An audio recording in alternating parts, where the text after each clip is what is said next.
সর্বশেষ যে লোকটা জান্নাতে যাবে তাকে আল্লাহ তাআলা জাহান্নামের আগুনে পোড়াতে পোড়াতে ছাই বানিয়ে ফেলবে। আল্লাহ বলবেন, জিব্রাইল যাও একটু দেখো, একটা মাত্র সেজদা দিয়েছে আমাকে, এরকম কাউরে পাওয়া যায় কিনা। বাটি চালান দিয়ে দেখো পাওয়া যায় কিনা। খুঁজে খুঁজে কাউরে পাবে না। আল্লাহ বললেন আবার দেখো, খুঁজে খুঁজে একজনকে পাবে। সামান্য ইমানের ছিটে ফোঁটা তার অন্তরে ছিল। আল্লাহ বলবেন, যেহেতু ছিটে ফোঁটা আছে, অনেক মায়ের খাইছে, ওকে বের করে জাহান্নাম থেকে বের করে একটা নির্ধারিত দূরত্বে রেখে দাও। রেখে দেয়া হবে, কিন্তু জাহান্নামের আগুনের লেলিহান শিখাতে তার গা ঝলসে যাবে। সে আল্লাহর ডেকে বলবে, মাবুদ তোমার কাছে আমি কিছু চাই না, জাহান্নাম থেকে তুমি আমাকে বের করেছো, জীবন নদীর পানি তুমি আমার গায়ের মধ্যে ঢেলে দিয়েছো, আমি আবার সজীবতা ফিরে পেয়েছি। আমি তোমার কাছে জান্নাত চাই না, শুধু নিরাপদ একটা দূরত্বে আমাকে রেখে আসো, যাতে জাহান্নামের আগুন আমারে কষ্ট দিতে না পারে। আল্লাহ, আমি কিন্তু তোমার কাছে জান্নাত চাই না। কি চাই না? কি চাই না? জান্নাত চাই না, কিন্তু জাহান্নামের আগুন আমারে কষ্ট দিচ্ছে, এতটা দূরত্বে রাখো যাতে জাহান্নামের আগুন আমার গায়ে না লাগে। আল্লাহ বললেন, ওকে রাখবো, কিন্তু আমার সাথে একটা কন্ট্রাক্টে যেতে হবে, যে এটা তোমাকে দিলে তুমি আর নতুন করে কিছু চাবা না। সে বলবে আমি রাজি, কন্ট্রাক্ট হয়ে যাবে। আল্লাহ জিব্রাইলকে বলবেন, যাও এমন দূরত্বে রাখো যাতে জাহান্নামের আগুন ওরে কষ্ট না দেয়। রেখে আসা হবে। অনেক দিন সে ওখানে আনন্দে থাকবে, আল্লাহ শুকরিয়া করবে। সে মনে মনে বলবে, বেঁচে গিয়েছি, আমি বেঁচে গিয়েছি, জীবনে আর কিছু চাই না, জাহান্নাম থেকে আমি বেঁচে গিয়েছি। অনেকদিন থাকার পরে মনে মনে ভাববে, পাইসা তো গেছি, কিন্তু নতুন করে একটু ট্রাই করে দেখি, জাহান্নামের সৌন্দর্যের দৃশ্য একটু চোখ দিয়ে অবলোকন করা যায় কিনা। সে আল্লাহরে ডেকে বলবে, আল্লাহ ইনদি সুআল, আমার একটা ফরিয়াদ আছে। কি ফরিয়াদ? আল্লাহ আগেই বলে রাখি, আমি কিন্তু জান্নাতে যেতে চাই না। আল্লাহ বলবেন, কি চাও? সে বলবে, আল্লাহ তোমার জান্নাতটা তুমি কত সুন্দর করে বানিয়েছো, আমি একটা নজর শুধু দেখতে চাই।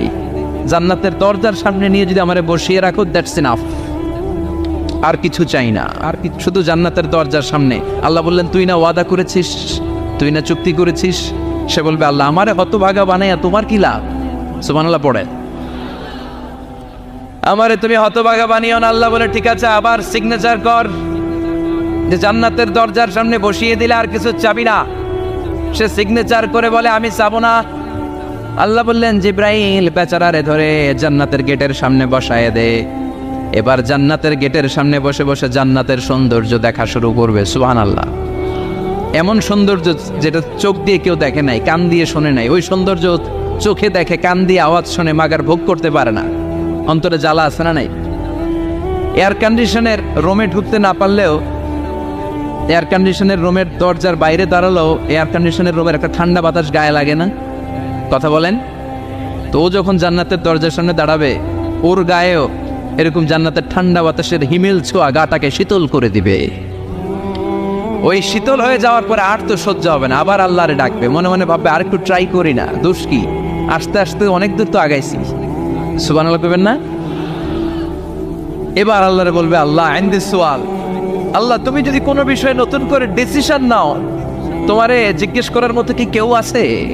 আল্লাহ বলে, না, আমি তো সব রাজার বড় রাজা, মহারাজা, আমার উপরে তো কারো কথা চলে না। ওই হতভাগা লোকটা বলবে, আল্লাহ এত সুন্দর জান্নাত তুমি বানালাম, চোখ দিয়ে সৌন্দর্য দেখি, কান দিয়ে আওয়াজগুলো শুনি, হুর আর গেলমান হেঁটে বেড়ায়, এত সুন্দর জান্নাত চোখ দিয়ে দেখি, ঢুকতে পারি না, আমারে কষ্ট দিয়ে তোমার কি লাভ?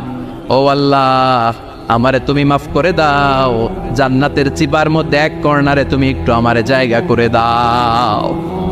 আল্লাহ বলবেন, ওয়াই হাক ইবনা আদম, তোর ধ্বংস হোক হে আদম জাত, মা আগতারাকা, তোর চেয়ে বড় গাদ্দার আমি আমার সৃষ্টিকুলে কাউরে দেখি নাই, কারণ তুই আমার সাথে চুক্তি করিস আর চুক্তি ভঙ্গ করিস।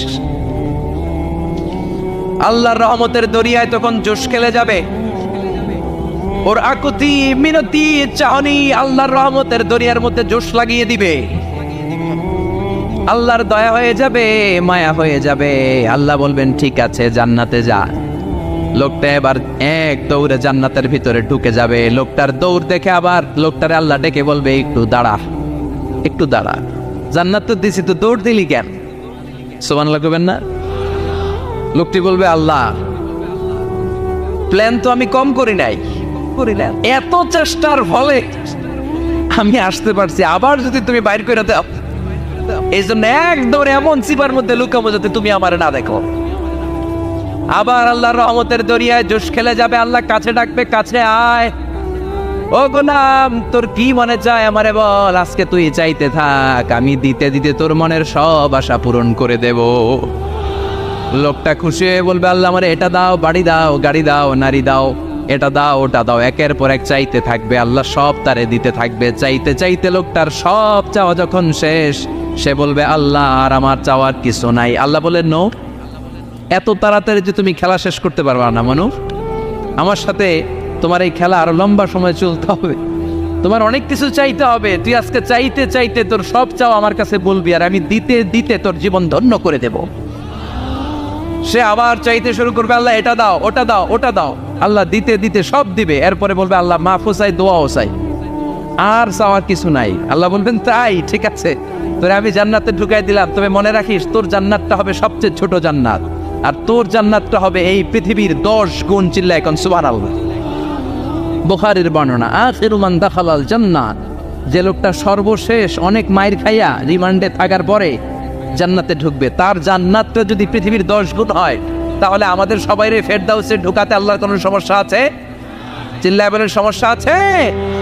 এজন্য আমরা আল্লাহর কাছে কোন জান্নাত চাই? কথা বলেন।